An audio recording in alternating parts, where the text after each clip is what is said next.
Shalom, saya Rev. Dr. Samuel Stangen MPD.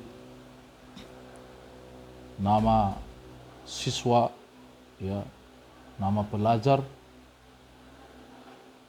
nomor kartu atau nomor kart pelajar 2865 720 20 01 20 211, kursus praktikal teologi of Doctor di sekolah Institut Holy Spirit College. Pensiara atau pemangku dosen Bapak Bishop Profesor Dr. Joser. Nomor pelajaran adalah teologi praktikal, ya, 109, yaitu eskatologi pertama. Eskatologi ini membicarakan adalah hari kedatangan Tuhan Yesus yang kedua kali. Sebelum kita memahaminya lebih jauh, bahasa kata eskatologi berasal dari bahasa Yunani. Bahasa Yunani menyebut Hellenike, ya. Dalam pesisir barat dan selatan bahasa ini memiliki bukti tertulis kedua tertua dalam lingkup rumpun Indo-Eropa setelah bahasa Het dan bahasa ditulis alfabet Yunani yang telah digunakan selama 2800 tahun.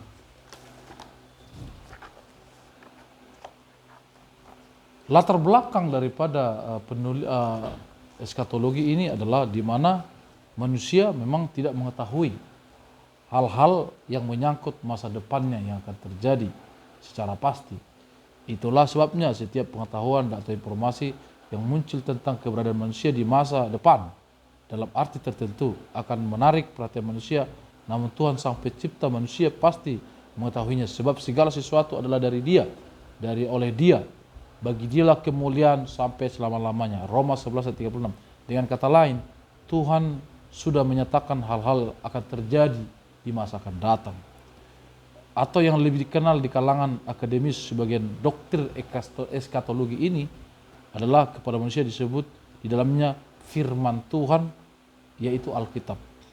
Secara terminologis, istilah eskatologi dibangun dari dua kata, yaitu eskatos yang artinya akhir atau terakhir, dan logos yang artinya firman atau ajaran. Pada umumnya istilah eskatos digunakan untuk menjelaskan gagasan mengenai batas waktu secara alami. Matius 5 ayat 26 menerangkan batas atau akhir. Secara geografis, Kisah Para Rasul 1 ayat 8 mengungkapkan suatu limit masa secara temporer. Matius 12 ayat 45. Namun secara teologis istilah eskatos, ya, dipakai untuk menjelaskan doktrin eskatologi, yakni mengungkap hal-hal yang akan terjadi di masa yang akan datang, memiliki pengertian, meliputi pengertian hari pencurahan Roh Kudus. Kisah Para Rasul 2 ayat 17, saat kedatangan antikristus. 2 Timotius 3 ayat 1, Yakobus 5 ayat 3, 2 Petrus 3 ayat 3, Yudas 18 ayat 18, 1 Yohanes 2 ayat 18, akhir pembinasaan antikristus, musuh daripada Kristus, ayat 1 Korintus 15 ayat 26. Saat trompet terakhir berbunyi menjelang kedatangan Yesus, 1 Korintus 15 ayat 52, dan menjelaskan tentang kedatangan Kristus, Ibrani 1 ayat 2, serta mengungkapkan ajaran tentang kebangkitan orang mati dan penghakiman yang akan datang. Yohanes 6 ayat 39 sampai 40, 1 Petrus 1 ayat 5 juga menerangkan karakter ilahi Kristus yang maha kekal. Wahyu 1 ayat 19, ya. Dengan memahami doktrin eskatologi secara benar akan mendorong umat Tuhan di dalam persekutuan dan pelayanan kepada Tuhan, persekutuan pelayanan dengan saudara seiman, serta persekutuan dan pelayanan pemberitaan Injil, ya. Sehingga tidak terjebak dan mengatakan akhir zaman akan terjadi di sana atau di sini pada hari, jam, menit, dan detik anu, gitu. Kita tidak tahu pastinya, ya. Sementara seringkali mengatakan akan terjadi, ya. Untuk itu dalam makalah ini menyusunan, ya, pengkajian mengenai akhir zaman secara objektif dan ilmiah yang dikenal dengan istilah eskatologi. Tujuan kita adalah memahami daripada penulisan makalah ini adalah sebagai berikut, ya. Kita akan membahas mengenai dan mengetahui hal-hal yang berkaitan dengan zaman eskatologi, ya. Manusia memang tidak mengetahui hal-hal menyangkut masa depannya secara pasti. Itulah sebabnya setiap pengetahuan dan informasi yang muncul tentang keberadaan manusia di masa pencipta, manusia pasti mengetahui sebab segala sesuatu adalah dari Dia dan oleh Dia. Bagi Dialah kemuliaan sampai selama-lamanya. Dengan kata lain, Tuhan sudah menyatakan hal-hal yang terjadi di masa akan datang atau yang lebih dikenal di kalangan doktrin eskatologi. Ini adalah suatu pandangan mengenai tentang akhir zaman, ya, di mana kita harus melakukan penelitian bahkan persiapan, ya, untuk kita memahami dasar-dasar teologi yang akan menyangkut, ya, apa yang dikatakan tadi sebagai secara terminologi adalah istilah eskatologi yang dibangun di dalam pandangan Alkitab dan firman Tuhan dalam kitab Matius 5 ayat 26, ya. Kita di sana akan melihat awal daripada pencetusan daripada eskatologi, kedatangan Tuhan Yesus yang kedua kali di dalam menentukan, ya, apa yang menyangkut makna yang harus kita pahami di dalam menyangkut eskatologi, ya, dalam pengantaran sistem Alkitab memandang bagaimana konsep pandangan-pandangan eskatologi ini. Memang berbagai banyak sumber seringkali banyak memiliki pandangan-pandangan tentang eskatologi ini, ya, yang menjadi latar belakang dari semua pemikiran-pemikiran yang terjadi. Kekeliruan utama pandangan pemikiran-pemikiran modern atau pemikiran di masa-masa lalu tentang kedatangan daripada Tuhan Yesus Kristus kedua kali, yang dimana beranggapan kajian eskatologi merupakan kajian yang sangat mendalam, yang bisa membuat banyak buku-buku yang cenderung semua itu adalah dalam penafsiran pandangan masing-masing sendiri-sendiri, ataupun di berbagai sebuah agama apapun di dalam dunia ini.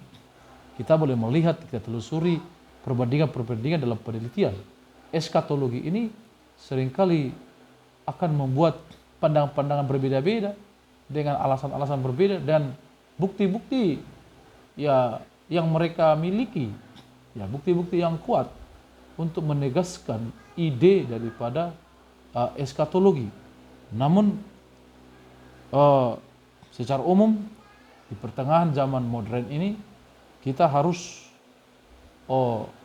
memperjelas dengan ketegasan untuk menjadikan ajaran dalam pandangan eskatologi ini harus menjadi filosofi kehidupan yang menjadi harapan, ya, yang menjadi harapan ekstensi jiwa iman, ekstensi iman Kristen untuk menanti, ya, untuk menantikan, ya, apa yang menjadi pegangan prinsip yang harus dimiliki setiap umat gereja dalam menyongsong, ya, kedatangan Tuhan Yesus kedua kalinya. Keyakinan yang dibangun di dalam pemahaman eskatologi ini, ya, dalam pemikiran modern yang akan menjadi warisan ilmiah bagi kelangsungan pelayanan gereja yang akan memahami tentang eskatologi ini, yang bisa membawa sebuah keyakinan yang kokoh dan kuat, sehingga kita boleh menarik garis besar. Memang eskatologi ini banyak dituangkan secara ilmiah, pengkajian, bahkan buku-buku yang dibuat, ya.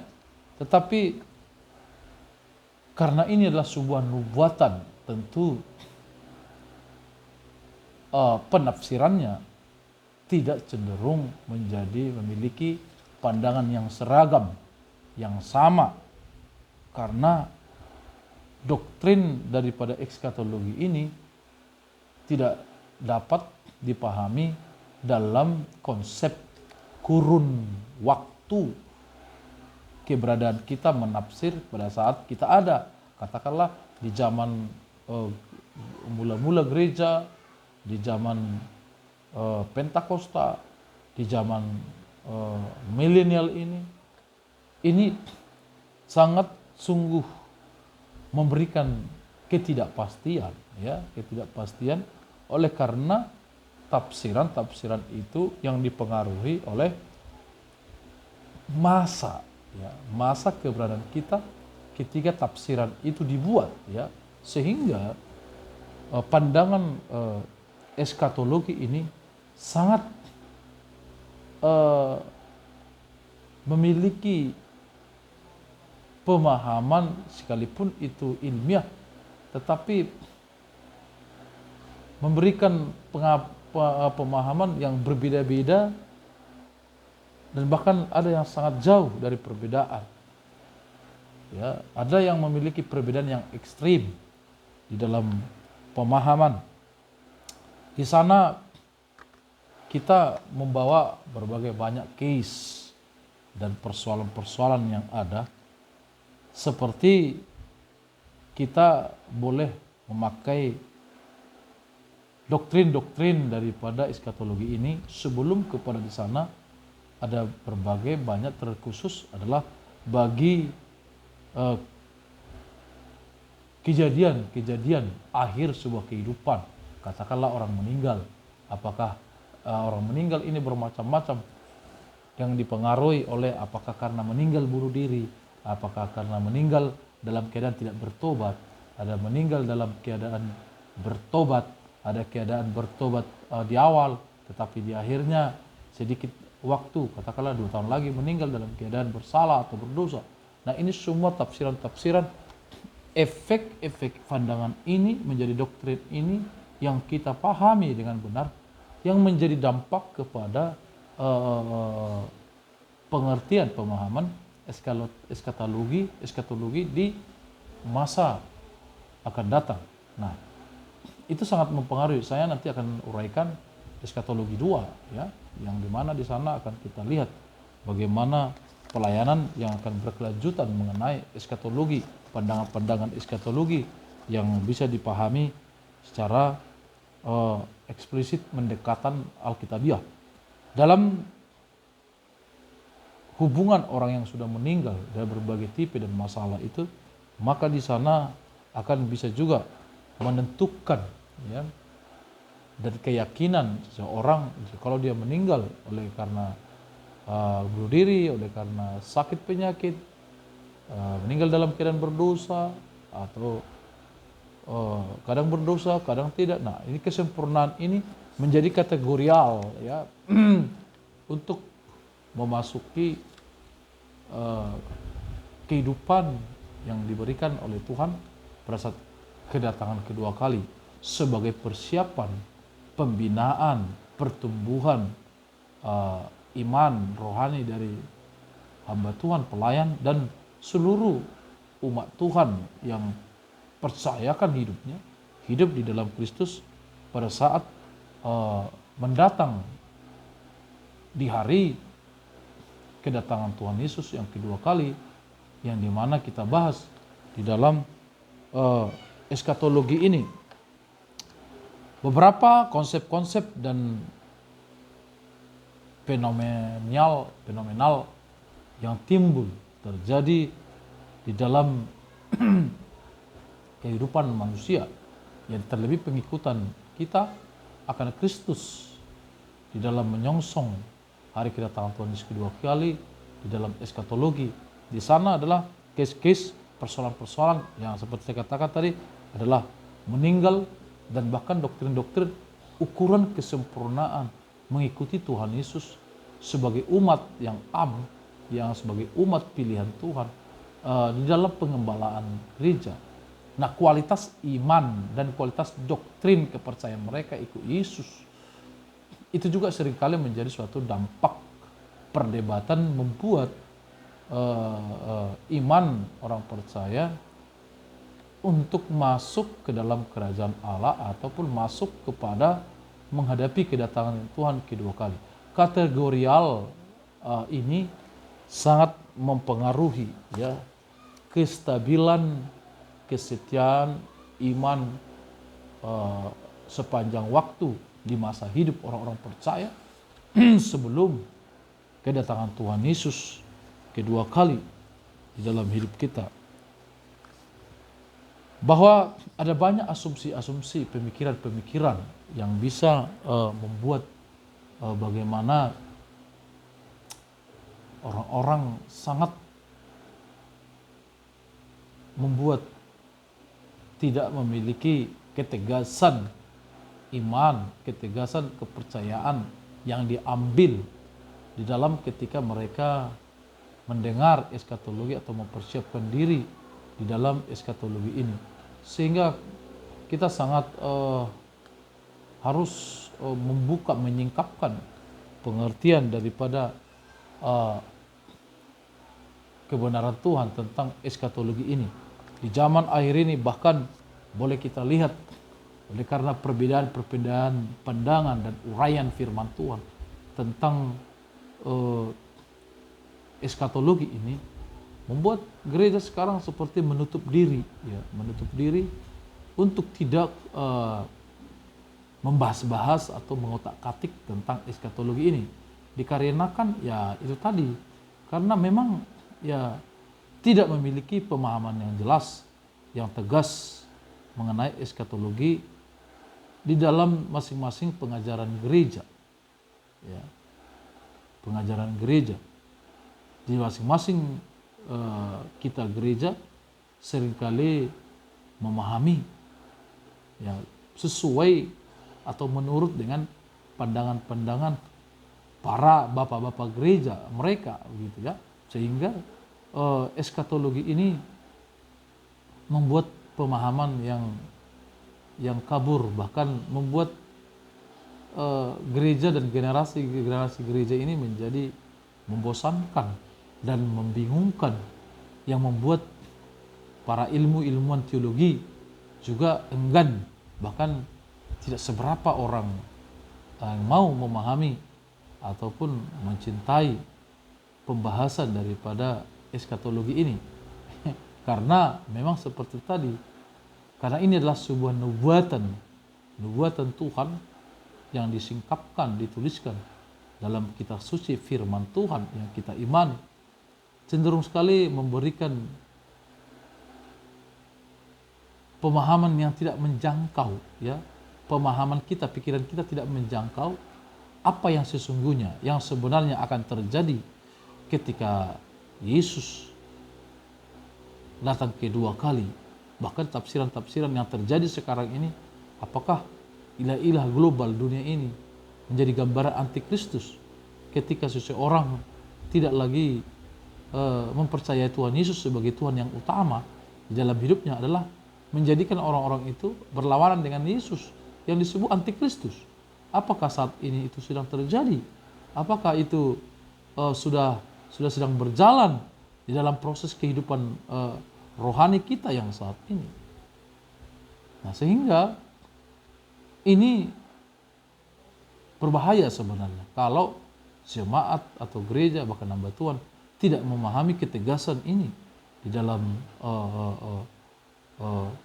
mengikuti Tuhan, bahkan melihat tanda-tanda yang sedang terjadi baik secara masif terjadi sebagai antikristus di dalam kehidupan di zaman modern ini. Demikian sebagai pengantar daripada eskatologi pertama, ya, memahami kita untuk melihat bagaimana Tuhan boleh memberi gambaran kepada kita di pengantar pertama ini, eskatologi pemahamannya bagaimana hari kedatangan Tuhan atau kesudahan daripada zaman dalam kedatangan Tuhan Yesus yang kedua kalinya. Terima kasih. Shalom. Tuhan Yesus memberkati.